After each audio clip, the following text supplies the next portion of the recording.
So in section 6, this is where we get to the point where when we're talking about x squared equals -1. X squared is equal to -1. You need to get a drink? There's some mints on the thing, and I might have a cough drop. Now, x squared equaling -1, I will tell you right now, I am not an expert in its application. I have had students who are extremely knowledgeable about the application. I am not one of them. I do know a little bit. I know that one of the reasons we needed to be able to take the square root of -1 had a lot to do with electricity and completing thoughts and formulas in electronics, literally in electricity. And again, I'm not an expert in it, so I can't tell you the details about it. But they needed to have a square root of -1. And up till now, for most of you, you said, okay, square root of -4, you can't do that. But now what they did is they said, look, we're going to say x squared equals -1. Then x is equal to plus or minus the square root of -1. And because we don't have the ability to do that, somebody said, we're going to let I equal the square root of -1. And I is just a variable, but it's a special variable now. There's other variables like it that are preordained something. What's another variable that's preordained? Always this variable will be whatever. Pi is an example. Okay? Later in this class, you'll meet another one, E, and that's preordained. Always when you see the lowercase e, that's Euler's number 2.718, ... And you'll understand that when we get there. I is always the square root of -1. It's called the imaginary unit, so that when you take I and square it, you will get -1. This will allow you to be able to simplify square roots of negative numbers by using the product property, which we couldn't do before. So if you're solving the equation x squared equals -1, then technically x would be plus or minus I. Positive I or negative I. If I just said, what is the square root of -1, the answer to that is simply I. When you simplify the square root of -1, it's not plus or minus, it's just I. And it's called the imaginary unit.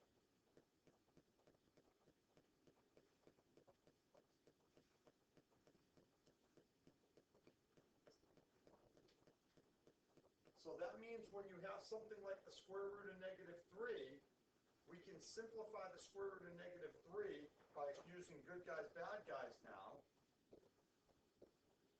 And we're going to say the square root of 3 times the square root of -1. And the square root of -1 becomes I. Now, typically, you're going to want to write the I second in the answer. You'd want the radical 3 or whatever it turns out to be here first. However, with radicals, you know that when we do this fast, what's going to end up happening to that I? It's going to start looking like it's under the radical. And that, I know it's not what you guys mean, but I'm as big a fault at that. So what most math people do is they put the I first. And I after a radical, that's an acceptable time to write I first. And we'll talk about what we mean and what this format is called very shortly. So if you look at this example, this is just like what we did 15 minutes ago. How do I solve this equation? Subtract 18.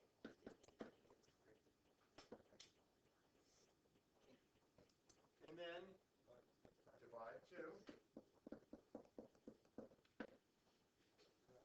You take the square root of both sides. When you take the square root, what has to happen? For that. What has to happen? Plus or minus. Those of you who are going to skip this step, you're going to make tons of mistakes. don't skip this step. And don't try to simplify in your head. You're not doing yourself any favors by doing that. I'm fine with you skipping this line, but I don't do it. I'm pretty good at simplifying this stuff. I'm pretty good at the algebra. I don't make these silly mistakes because I show what I do. What's that? Oh yeah, I want it here, like this. So I want to do the root 9, the root 5, and I want the root negative 1 to be separate. You're not going to want to be bothered by that, and I'm fine with you not, if you don't put this down, I don't care. Or if you just said, let's do a negative 9 or a negative 5, either of those, I'm fine with that. Okay? And the square root of 9 is 3.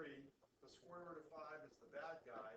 And the square root of negative 1 is, and again, convention wants the I after the radical, but because it's a radical, we allow you to say 3I root 5.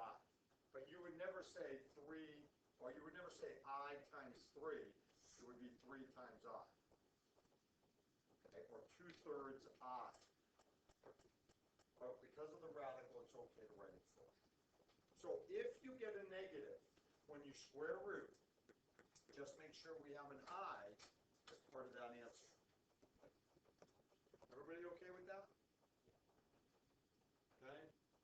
So in this one, you would subtract 15, divide by 2, and the square root of both sides is plus or minus 5i. You don't need the radical negative 25 because that's a perfect square now. Radical negative 25 is a good guy. 5i. Okay. Don't forget when you square root, it's plus or minus.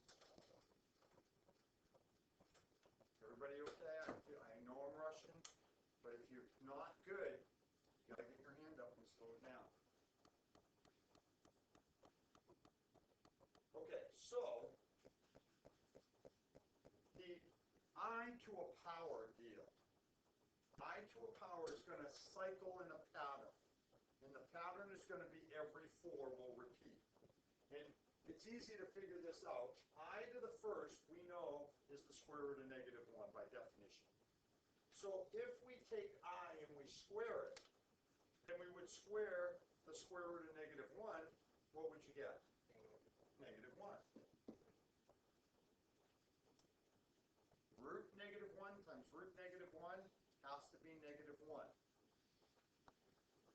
I to the third technically means I squared times I. What did we just say I squared was? Negative 1 times I is going to be, no. Nope. Here, no. Let me show you here. I squared times I. What is I squared equal to? Negative 1 times I. Negative 1i, or simply, if you don't want to say negative 1i, you just say negative I.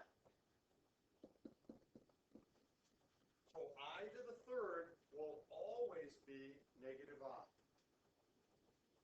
What is I to the fourth? How can I simplify I to the fourth?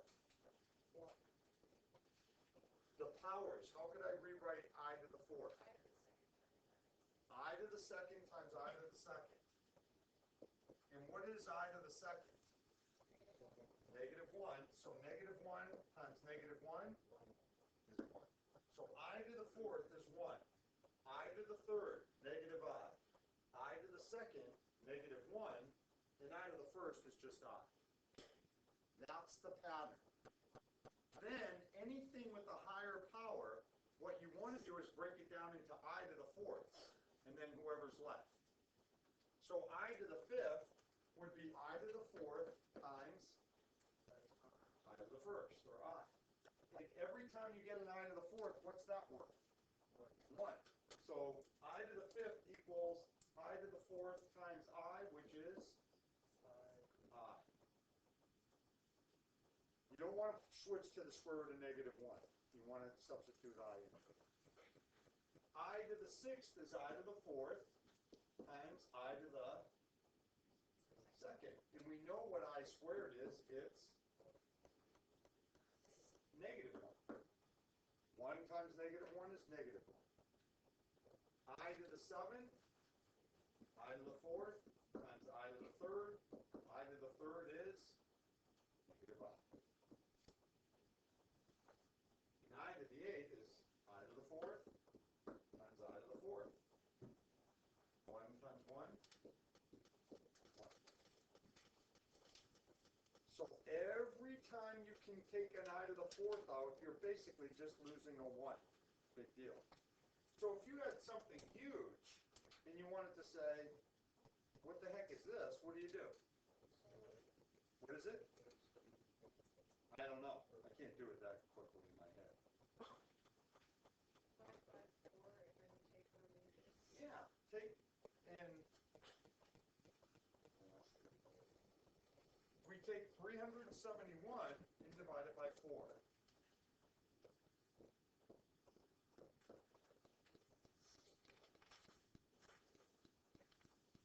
The 92 we don't care about. That's how many I to the 4ths there are. I to the 4th times I to the 4th, 92 of those, which all multiplies to give you 1. But we have a remainder of an I to the 3rd. And I to the 3rd we know is going to be negative I. If you want to do it on your calculator, it's really easy. If the remainder is a 1 on your calculator, your decimal will be 0.25. When your remainder is 2 over 40, your decimal will be 0.5. When your remainder is 3, I to the 3rd, your decimal will be 0.75. You don't have to do anything to your calculator, just look at the decimals. And whatever the fraction that's equal to that decimal is, the top number is the remainder. 0.25 is 1/4. 0.5 is 1/2, or 2/4. And 0.75 is 3/4. 1, 2, 3. So this is I to the 3rd, negative I. If you know the first 4, you know them all. Okay? How are we doing? Okay. This is where we were headed. Yesterday we talked about conjugates, where you had a plus b root n and a minus b root n. Today we're going to talk about complex numbers. And complex numbers are numbers written in the form of a plus bi. I is your imaginary unit. So any number that has an I in it is a complex number.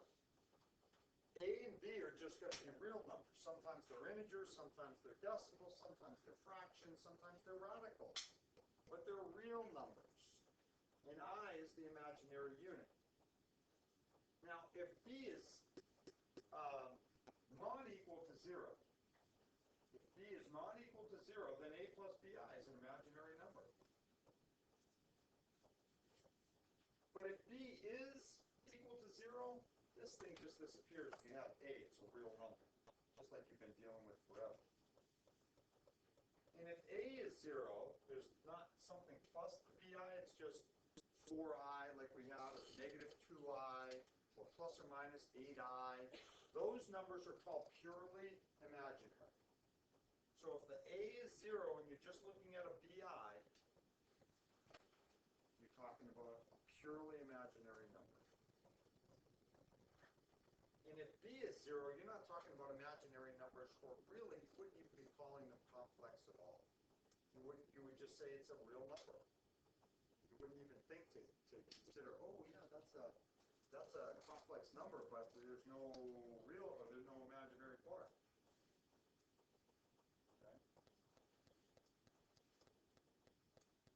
So when you have a complex number, A plus BI, this is why I'm talking about with the radicals, you know, if you have 3 plus the square root of 11 times I, that's the way we technically want to write it, because they need to look like this.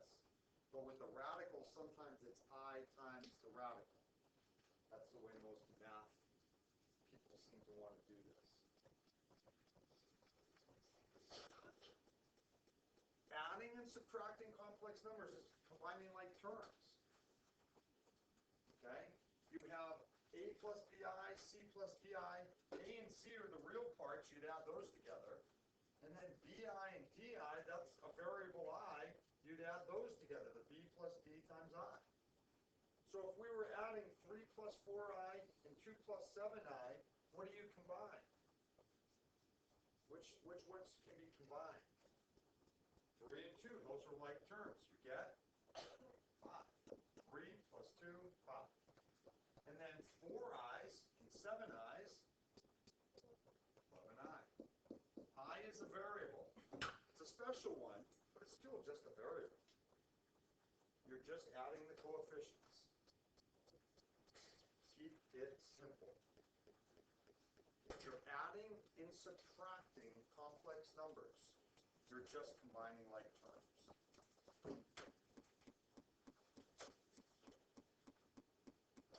Don't get too caught up in the A's, B's, C's, and D's here.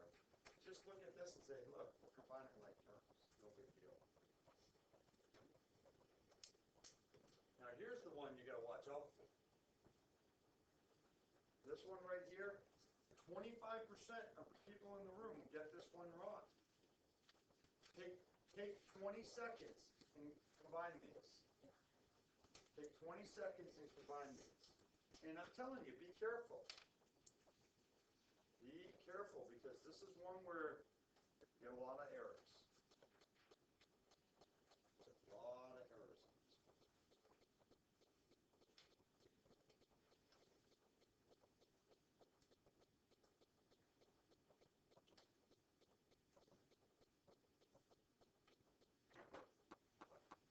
Mr. Locker, I don't need to write this down. I can do it in my head. Don't you know who I am? I was the best student Cabot Middle School ever saw. They named the classroom after me. You can go back and check. Really, I can do it in my head. I get a lot of answers. -1 minus 2i. And a bunch of you got that as an answer. And it's wrong. And it's because you're just being careless, but don't feel too bad.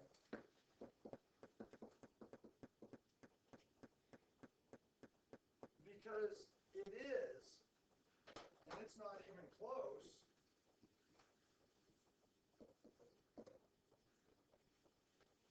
Can we talk about that?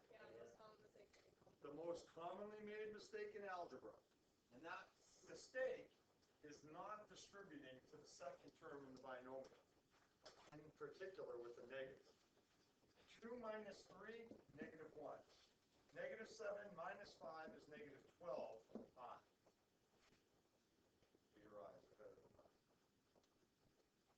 Everybody clear on that? It's too easy to make that mistake. You've got to be a little more proactive than I can just do it in my head. So adding and subtracting complex numbers, this is a mindless prospect. Just combine like terms. Make sure your answer is in the form of a plus or minus bi. Sometimes you just get something like this. It's just a real number. In that case, an integer.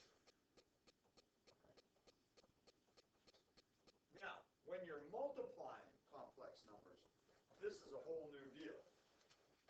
When you're multiplying complex numbers, be meticulous. Treat the i's like variables. Do not try to simplify on the fly. That's not a good idea. So either monkey method, FOIL, whatever it is you do, 3 times 4 is 12. 2i times a -5i is -10i squared.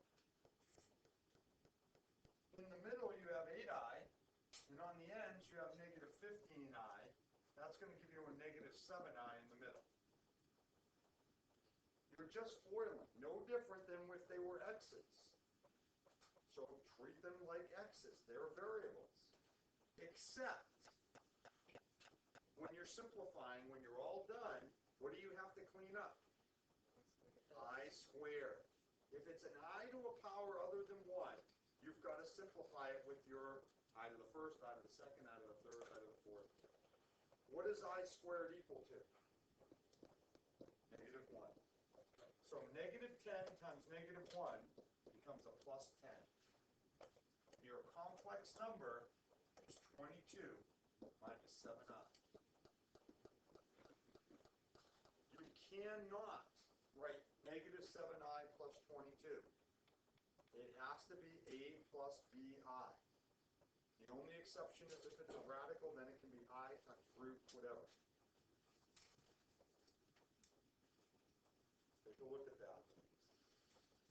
I said, so your answer can't be, you could never write an answer of something like, you couldn't do that.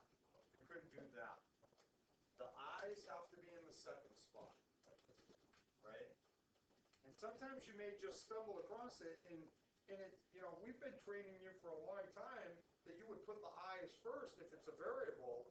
But remember, this I is not just a variable, it's a special value.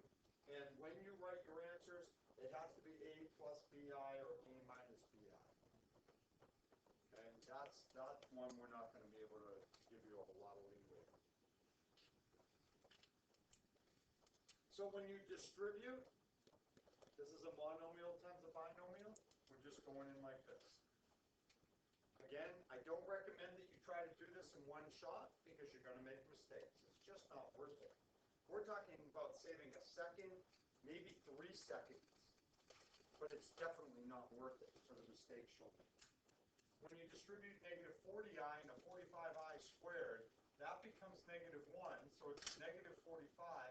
Then you've got to reverse the order. Remember, they take the signs that are on their left. They take the signs on their left when you're putting them in different orders. So these are both negative. It's not a big deal.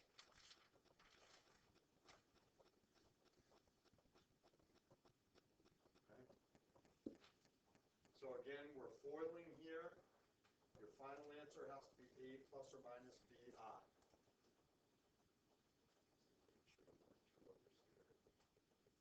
That's all I'm going to show you today. There are a couple of little details. You can look at the notes online and see the sum of the squares. It's going to factor to a plus bi and a minus bi if you were factoring this. And then you're going to have to get rid of the I in the denominator. Why is that? Why can't I leave I in the bottom? Because it's a radical. So what will you do to get rid of 2 plus I? Multiply by 2 minus. What do you call 2 minus I, do you think? Yeah, but it has a name. It's not a conjugate. Well, it is a conjugate, but it's a special conjugate. Not imaginary, but what kind of numbers are these? Complex conjugates. So it is 2 minus I, it is a conjugate, and it is a complex conjugate that you'll multiply by. Okay? So this is the assignment that goes with 6. I'm sure that's not the right assignment for you guys, but that's the right assignment. You have the calendar. So I'm not sure that the numbers are dialed in here. So check your calendar for 4.6's homework as well. Go ahead and clear your desks, and we'll take a look at this quiz. Okay.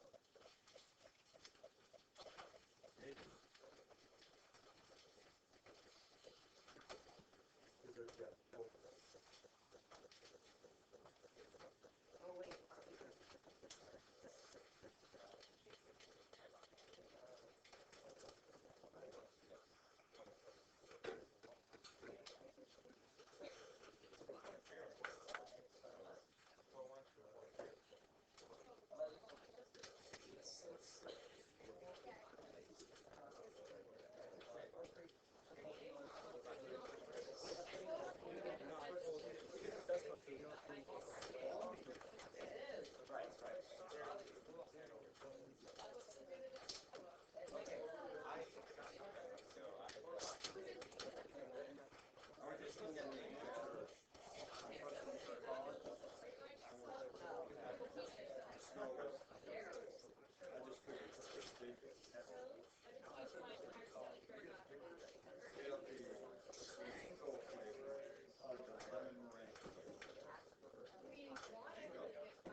Yeah, I would. There's one typo to report, but only one.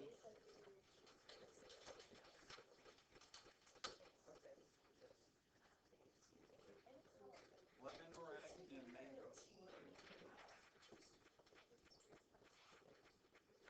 Welcome. If you have the lemon flavor test, the yellow, version C. Yellow, version C. If you have this test, if you would turn it over and look at question number 6 and change the plus 24 to a minus 24, but not question 5, question 6 on the light yellow test, you're going to want to change that to a minus 24 so that it will work for you.